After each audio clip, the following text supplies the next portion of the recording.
여러분 안녕하세요. 학교 오지 않는 동안 집에서 잘 생활하고 있나요? 바로 또 등교할 날이 다가오고 있죠. 월요일날 서로 반갑게 맞이할 수 있도록 했으면 좋겠습니다. 지난번 온라인 학습에서 OX 퀴즈 평가가 있었죠. 그때 열심히 잘 풀었나요? 예, 아주 빨리 풀어서 저한테 보내준 학생도 있었고 굉장히 시간이 오래 걸린 학생도 있었어요. 그리고 아직도 제출하지 않은 학생도 있거든요. 그래서 선생님이 그거를 하나씩 다 체크를 해서 우수 학생도 선정을 해서 오늘 거기에 온라인 클래스에 올려놓았습니다. 자, 살펴보고 혹시 다음에 또 그런 기회가 있다면 내가 우수자에 선정이 돼서 선물도 받고 이렇게 할 수 있도록 노력을 하기 바랍니다. 그러면 오늘 학습 내용에 대해서 안내하도록 하겠습니다. 자, 오늘은 우리가 배운 이번 1단원 화학 반응의 규칙성과 에너지 변화, 그리고 1단원에 관한 단원 매듭 짚기를 해보도록 하겠습니다. 우리 교과서에 43쪽부터 45쪽에 걸쳐 나와 있는 대단원 매듭 짚기 문제 형식으로 나와 있는데요. 이 문제를 같이 풀어보면서 이번 기말고사에도 대비하고 자기 실력을 쌓을 수 있는 그런 기회로 삼았으면 좋겠습니다. 여러분들 집중해서 잘 보고요. 또 메모지라든지 이런 필기구도 준비를 해서 메모지에다가 표시를 한다든지 또는 교과서에다가 이렇게 풀어서 같이 따라와 볼 수 있도록 했으면 좋겠습니다.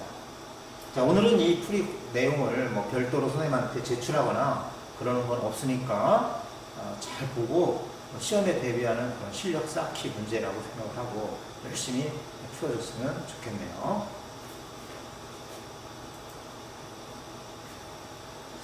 자, 첫 번째를 봅시다. 좀 글씨가 작고 그래서 잘 안 보이는 학생도 있을 건데 선생님 얘기를 듣고 한번 볼 수 있도록 해요. 다음 문제부터는 좀 글씨가 커지니까요. 자, 이거 전체 개념도인데요. 우리가 배우는 화학 반응의 규칙과 에너지 변화, 이 타이틀을 가지고 4개로 이렇게 나눠 본다면은 물질의 변화, 그리고 화학 반응의 규칙, 그리고 이거 했었죠? 이거 뭐죠? 화학 반응식이죠. 화학 반응식을 만드는 법, 그리고 화학 반응에 따른 에너지의 출입, 에너지가 들어오거나 에너지가 나가는 발열 반응이냐 흡열 반응이냐 하는 내용까지 해서 이 전체가 1단원의 마무리가 되겠습니다. 그러면 여기부터 볼까요? 자, 물질의 변화에는 물리 변화와 뭐가 있다? 그렇죠. 한번 너무 쉬우니까 화학 변화가 있다.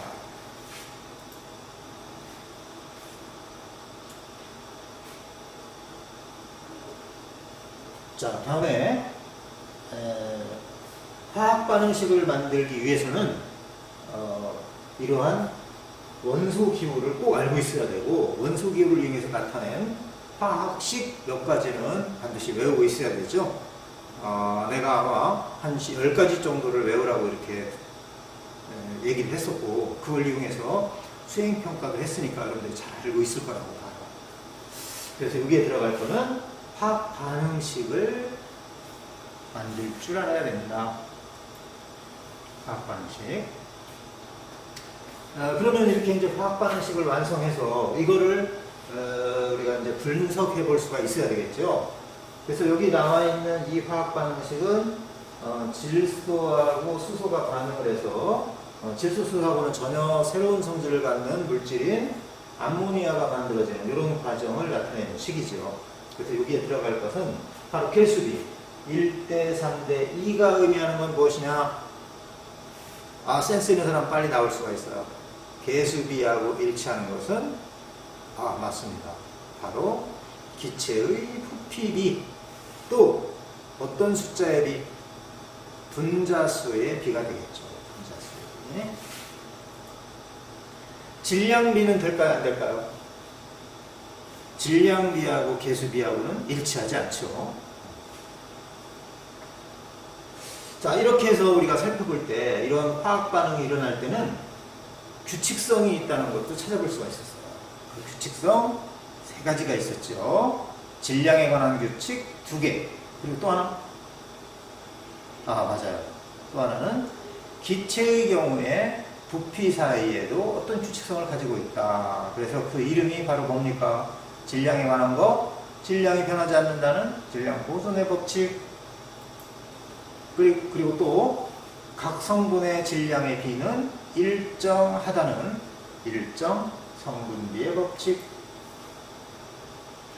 그리고 기체와 기체가 반응해서 기체를 만드는 반응에서는 부피 사이에 무슨 관계가 있다? 질량이 아니고 부피죠. 부피 사이에는 보존도 아니고 뭐라고 그랬죠? 맞아요. 복잡한 수가 나오지 않는다. 간단한 정수비를 이룬다. 그래서 몇 가지 반응식도 우리가 살펴볼 수 있었어요. 물을 만들 때는 수소, 산소, 수증기의 부피비가 2대 1대 2이다. 또 여기 암모니아를 만드는 경우에는 질소, 수소, 암모니아의 부피비가 1대 3대 2이다. 이렇게 간단한 정수비를 이룬다는 것. 이게 바로 기체 반응의 법칙이었죠. 자, 그럼 다음 문제 보도록 하겠습니다. 1번부터 이제 평가 문제가 되겠네요. 자, 물질 변화의 종류가 나머지 넷과 다른 것은 하면 벌써 이제 생각이 떠오를 거예요. 무엇을 물어봤을까요? 이거는 맞습니다. 바로 물리 변화냐 화학 변화냐 이걸 물어본 거죠. 그래서 너무 쉽게 찾을 수가 있어요. 자, 1번 설탕을 물에 녹여 설탕물을 만든다. 이런 것들은 바로 용해가 되겠지. 용해는 물리 변화이다. 상태 변화도 물리 변화이다. 그리고 연소라든지 또 녹쓰는 것 같은 산화라든지 뭐 이런 것들이 다 화학 변화가 되겠죠. 그래서 바로 쉽게 1번이 바로 물리 변화. 나머지는 뭐예요? 녹쓰는 거 화학 변화, 연소하는 거 화학 변화, 이것도 산화되는 거 화학 변화. 과산화수소를 우리 몸에 바르면 과산화수소 속에 있는 산소하고 우리 몸의 상처난 부분에 있는 균하고 반응을 해서 소독이 된다고 합니다. 그 다음에 밀가루에 물과 베이킹 파우더를 넣고 빵을 만들었다. 베이킹 파우더 이거 이따가 나올 거니까 그때 또 자세하게 얘기하기로 하고요. 이 베이킹 파우더가 화학 변화가 일어나면서 분해되는 과정에서 발생하는 기체 때문에 반죽이 부풀어 오른다고 합니다. 기본 문제가 되겠네요. 정답은 1번. 자, 다음으로 가봅시다. 뭔가 좀 모형이 나왔어요.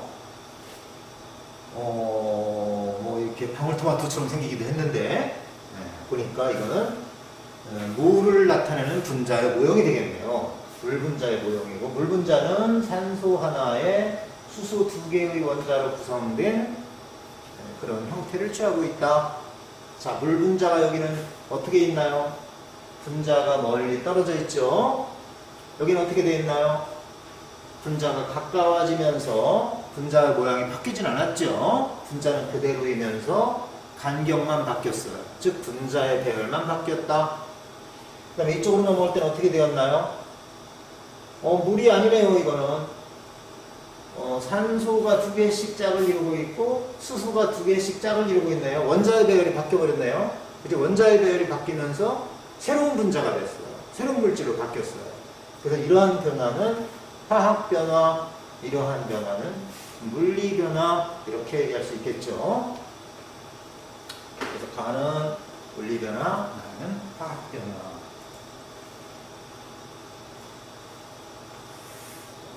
할 수 있죠.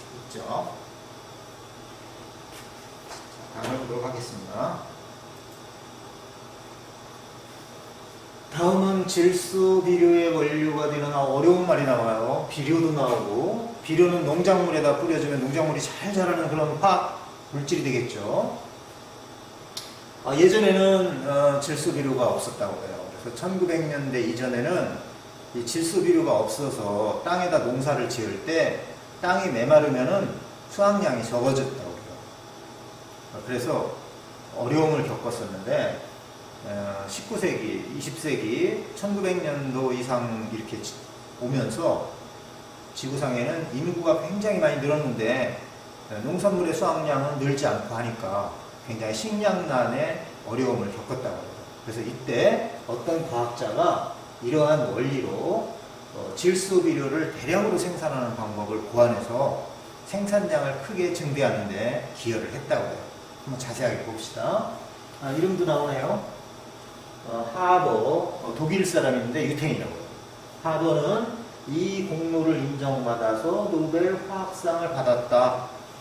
아마 여러분들 요 앞에 있는 그 부분에서 이 하버라는 과학자에 대한 일화를 이렇게 지식 채널을 통해서 봤죠. 질소와 수소로부터 암모니아를 합성하는 방법을 개발한 공로로 노벨 화학상을 수여하기로 결정하였습니다. 토양의 생산성이 증가하기를 바라면 부가적으로 꼭 비료를 사용해야 되는데 이와 같은 원인이 되는 암모니아를 원료로 하는 인공 질소 비료를 제조하도록 만들었는데 이렇게 해서 우리 인류의 식량난으로부터 인류를 구원한 아주 큰 업적을 남긴 과학자여서 노벨상도 받고 이렇게 했다는 일화가 전해지죠. 여러분들 지식 채널에서 보았다시피 이 하버라는 인물은 그 후에 또 다른 좋지 않은 곳에도 이 과학을 이용하는 데 이렇게 도움을 줬기 때문에 많은 비난을 받기도 했다고 해요.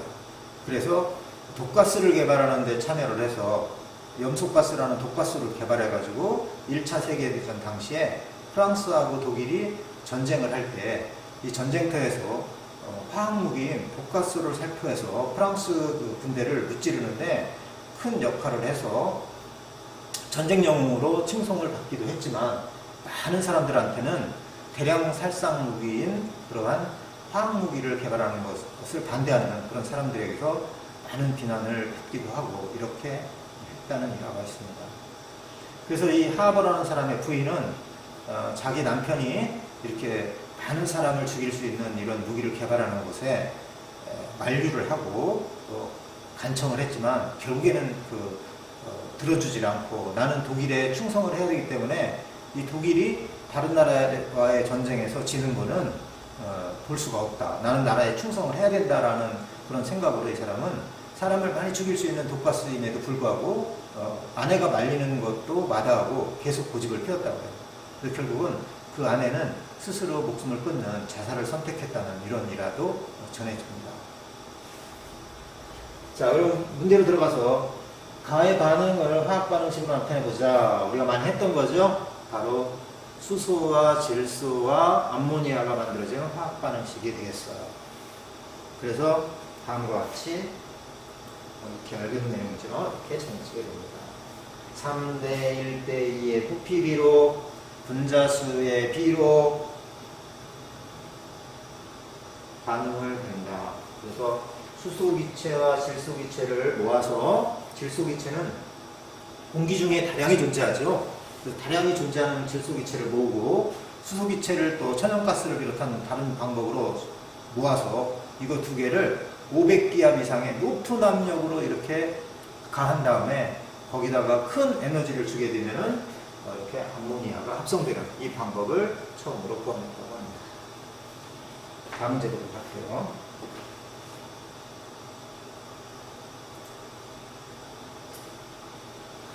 재밌는 그림이 나왔네요. 자, 그림과 같이 탄산칼슘과 염산을 반응시키면서 질량을 측정하였다. 여러분, 탄산칼슘은 염산을 떨어뜨리면 부글부글 끓면서 이산화탄소가 나오는 그런 화학 반응이 일어나죠. 탄산칼슘을 우리 주위에서 볼 수 있을까요? 어디서? 아무도 대답을 못하네요. 자, 탄산칼슘은 여기에서 볼 수 있어요. 오늘 아침에 이제 세수하죠. 세수도 하고 이제 손도 씻고 양치를 하는데 그때 비누를 보면은 그제 썼던 비누가 이렇게 마르면은 그 가에 가장자리에 하얀 가루가 이렇게 생겨날 때가 있어요. 물 뿌리면 싹 없어지죠. 그게 바로 탄산칼슘입니다.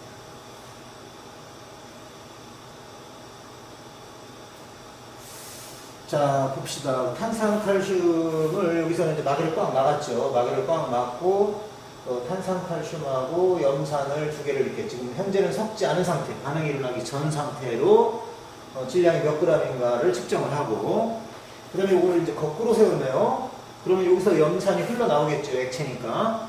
염산이 흘러나와서 여기 탄산칼슘하고 반응해서 막 부글부글 끓면서 이산화탄소 기체도 발생해서 이 안이 기압이 높은 상태로 꽉 차 있겠죠.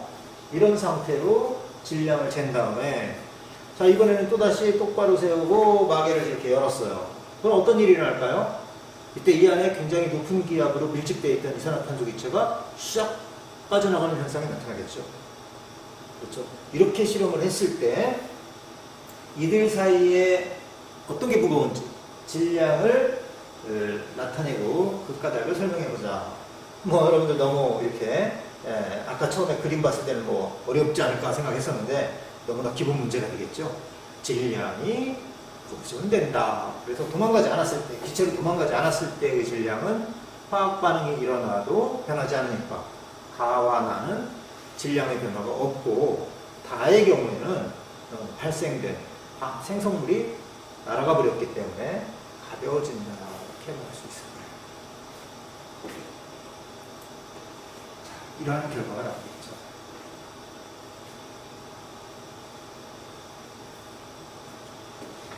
자, 이런 거 메모를 해두고, 교과서에 메모를 해두고, 나중에 설명 끝난 다음에 잘 이해가 안 되는 거 이런 거 있는 사람들은 다시 한번 풀어보고 또 질문도 하고 이렇게 할 수 있도록 하기 바랍니다. 자, 5번 문제로 가겠습니다.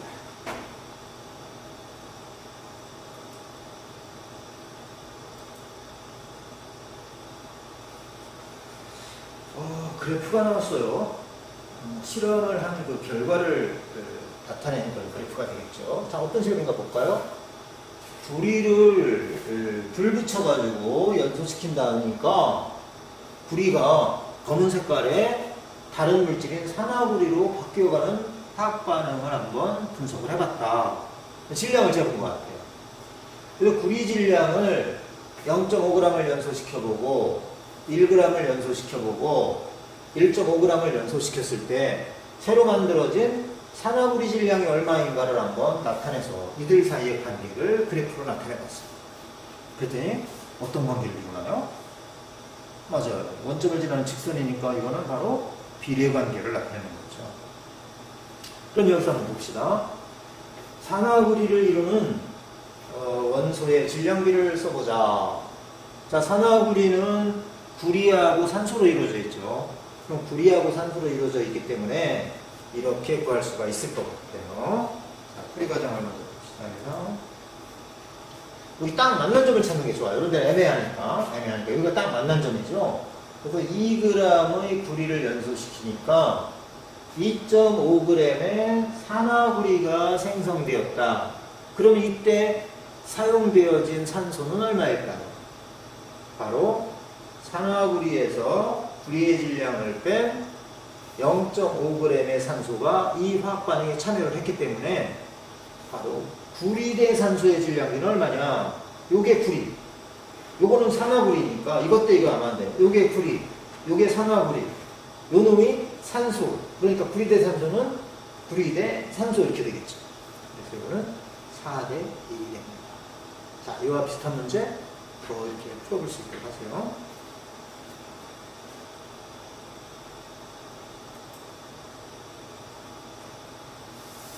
다음 문제, 이번에는 이제 그래프로 된 게 아니라 표로 정리를 해놨네요. 아마 비슷한 문제인 것 같아요. 봅시다.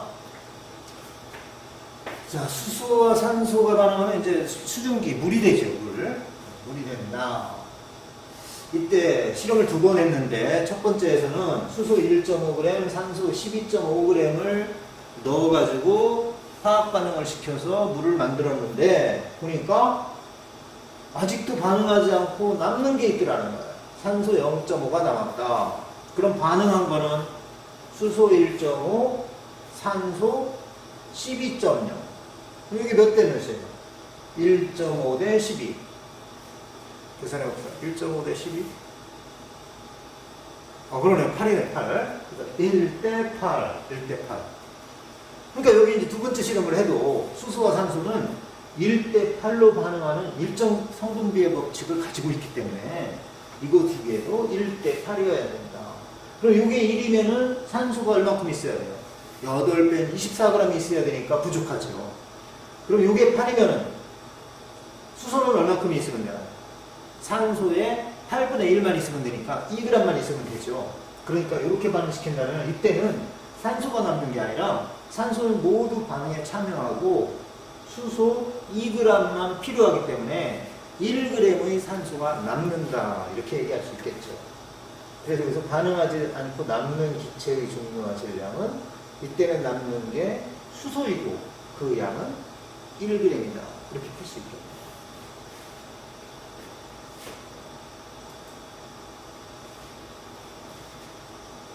자, 어때요? 어려운가요?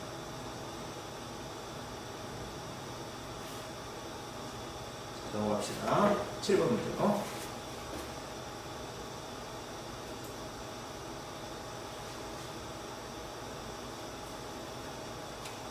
자, 뭔가 이렇게 문제를 보면은 좀 복잡해 보이고 잘 못할 것 같은 생각이 드는 사람도 많이 있을 거라고 봐요. 그거는 이렇게 많이 풀어봐가지고 익숙해지도록 하는 방법밖에 없는 거예요. 가만히 있는다고 해서 누가 문제를 풀어주는 것도 아니고 공부라는 게 사람마다 개인 차이는 있지만은 하지 않고도 이렇게 점수를 얻을 수 있는 그런 방법은 없어요. 그래서 열심히 하는 거 이외에는 특별한 지름길은 없다 이렇게 생각하고 해주셔야 될 것 같습니다. 자, 봅시다. 이건 어떤 내용인지. 화학반응식 두 개가 나와있죠. 화학반응식 두 개가 나와있어요. 자, 여기는 이제 수소와 산소가 물을 만드는 화학반응식이고, 여기는 산소하고 연소해서 이산화탄소가 만들어지는 이런 화학반응식이 되겠네요. 자, 이 실험에 관한 설명으로 옳은 것을 고르시오 그랬네요. 가번 봅시다. 가와나에서 모두 질량보존 법칙이 성립한다. 여기서도 질량보존 법칙이 성립하고 여기에서도 질량보존 법칙이 성립한다. 너무나 당연하죠. 모든 화학 반응에서 질량은 보존된다. 옳은 말이 되겠어요. 그 다음에 가와 나에서 모두 기체 반응 법칙이 성립한다. 기체 반응 법칙의 전제 조건은 뭐예요? 반응물이나 생성물이나 모두 기체여야 되는 거죠. 그러면 산소는 기체가 맞는데 탄소는 기체일까요? 아닐까요? 아니죠. 그렇죠? 탄소하면 떠오르는 거. 연탄.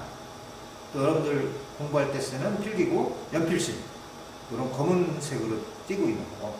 또 숯덩이. 이런 것들이 탄소의 원료가 됩니다.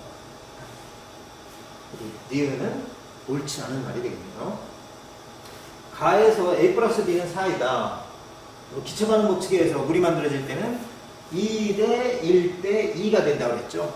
그리고 두 개를 더했을 때 4가 된다. 이거는 맞는 말입니다. 그래서 옳은 것은 기역과 뒤.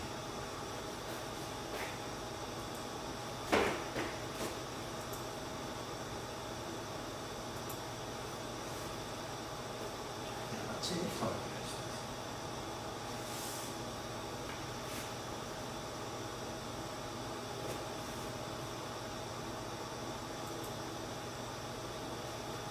8번.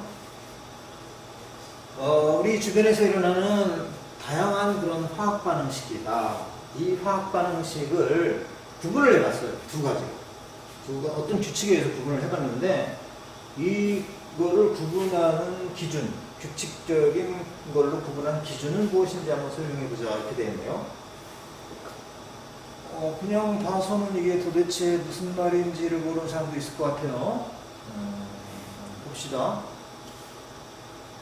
따뜻해진다. 또 뭐가 있죠?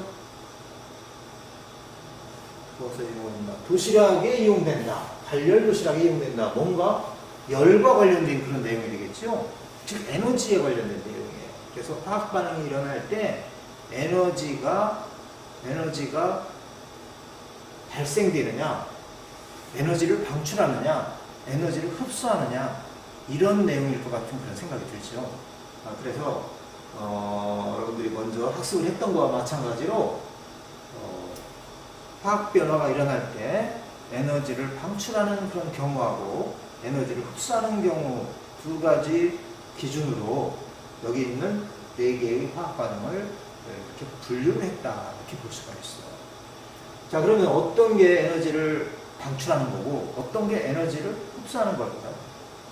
에너지를 방출하는 거는 따뜻해지는 거, 주변보다 온도가 따뜻해지는 거. 에너지를 흡수하는 거는 에너지를 주위에서 흡수해 가니까 주변의 온도가 시원해지는 거죠. 그렇죠? 그래서 본다면은 기어, 손난로에서는 주변이 따뜻해지죠. 그러니까 이거는 방출하는 거. 자동차 엔진에서 연소 반응이 일어난다. 자동차가 만져보면 운행할 때 만져보면 따뜻하죠. 이것도 에너지를 방출하는 거. 화합성은 물과 이산화탄소로부터 양분을 생성하는 반응이다. 이거는 빛 에너지가 들어가요. 에너지가 들어가니까 이거는 흡수하는 거.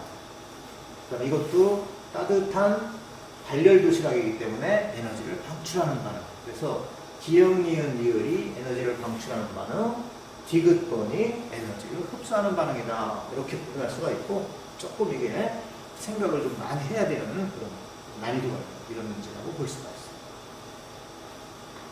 이거 말고 또 다른 에너지를 방출하는 화학 반응과 에너지를 흡수하는 화학 반응의 예를 더 찾아볼 수가 있어요. 몇 가지 더. 아마 우리 교과서에도 나왔고, 먼저 학습지로도 이렇게 정리를 해준 것도 있고, 그러니까 꼭 찾아서 익힐 수 있도록 이렇게 합니다.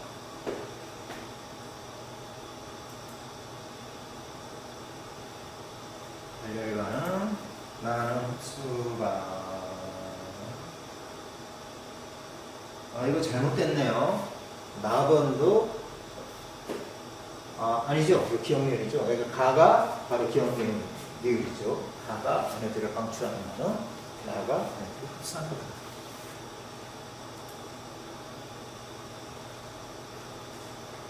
팬케이크를 만드는 과정이다. 팬케이크를 만들려면 이렇게 부풀어 오르게 해야 되겠죠? 아까 나왔던 그 베이킹 파우더를 이용하는 그런 내용이 되겠어요. 빵 만들 때 뭐 이런 거는 뭐 이런 숫자라든지 이런 건 별로 중요하지가 않고 그 베이킹 파우더를 한번 주목해 볼 필요가 있어요. 자, 베이킹 파우더의 주 성분은 탄산수소 나트륨이라고 합니다. 탄산수소 나트륨.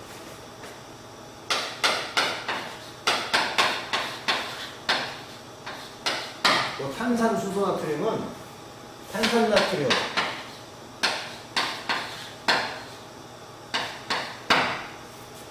물, 그리고 이산화탄소.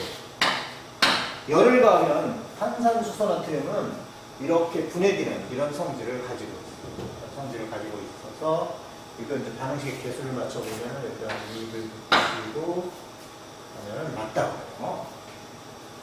그래서 여기서 이산화탄소가 발생하기 때문에 이게 밀가루 반죽이나 이런 속에서 이산화탄소가 발생하면 기체가 발생하니까 보글보글 끓면서 부피를 크게 부풀어 오게 하는 그런 역할을 한다고 합니다.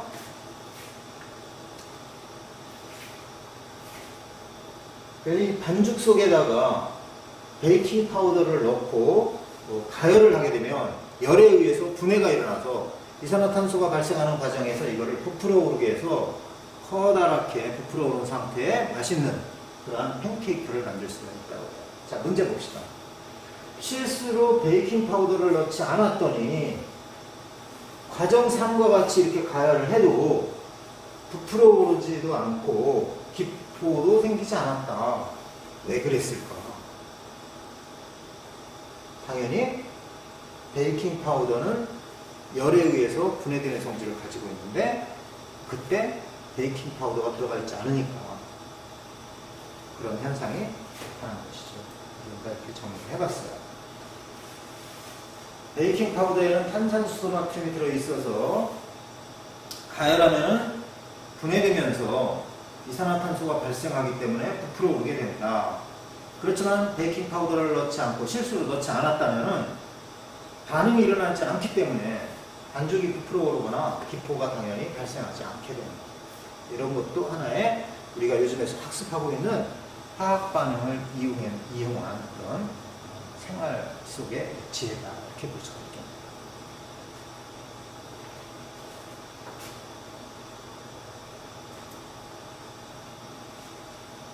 자, 여기 어떤 멋진 그림이 있네요.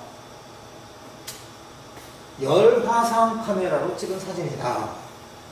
자, 여러분들 우리 그 학교 등교할 때 현관에 열화상 카메라가 설치되어 있죠? 여러분들을 찍어도 이러한 모습이 나와요.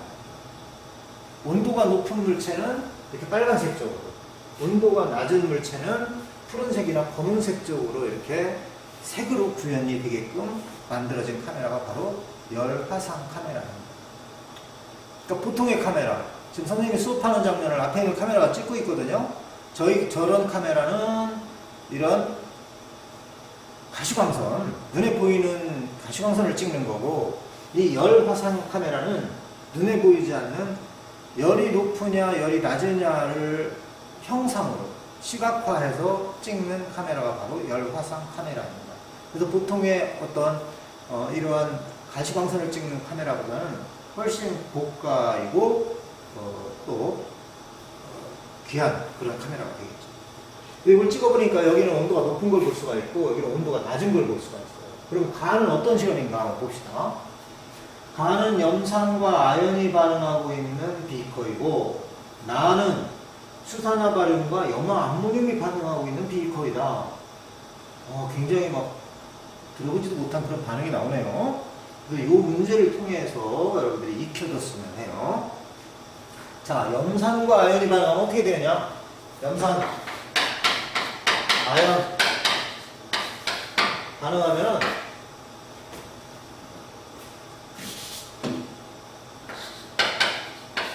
염화 암모늄과 수소가스가 발생한다고 해요. 그러면서 이 과정에서 많은 열을 발생시키게 됩니다. 많은 열을 발생시키게 돼요. 그래서 여기서는 발열 반응이 일어나기 때문에, 에너지를 방출하는 반응이 일어나기 때문에 주변의 온도가 높아지면서 이렇게 붉은색 계통의 사진이 찍히게 되고, 그 다음에 여기 두 번째 보면은 수산화 바륨과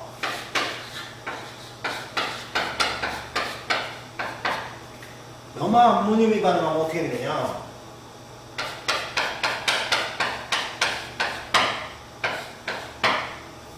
이때는 주변이 차가워지면서 심지어는 여기에 있는 비커하고 이 밑에 있는 판이 얼어붙을 정도로 온도가 영하로까지 떨어지는 이러한 에너지를 흡수하는 화학 변화가 일어난다고 합니다.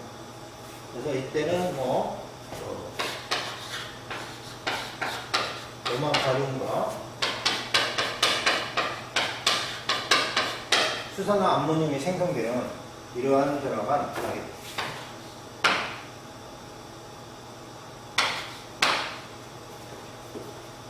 근데 여기는 화학 반응식을 쓰는 것까지는 다 모르더라도 우리가 발열 반응하고 이 반응이 에너지를 흡수하는 반응이냐 에너지를 방출하는 반응이냐를 구분할 정도는 배워야 됩니다. 지금까지 나온 몇 가지의 화학 반응은 그런 거를 구분할 수 있도록 알아둬야 되겠죠. 문제가 뭡니까? 가와 나의 비커 부분의 색이 다른 까닭은 무엇인가? 이거는 에너지를 방출하는 반응이기 때문에 주변의 온도가 높아서 붉은색 계통으로, 나의 경우는 에너지를 흡수하는 화학 반응이 일어나기 때문에 주변보다 온도가 낮아서 푸른색 계통으로 나타나게 됩니다. 이렇게 설명할 수 있습니다.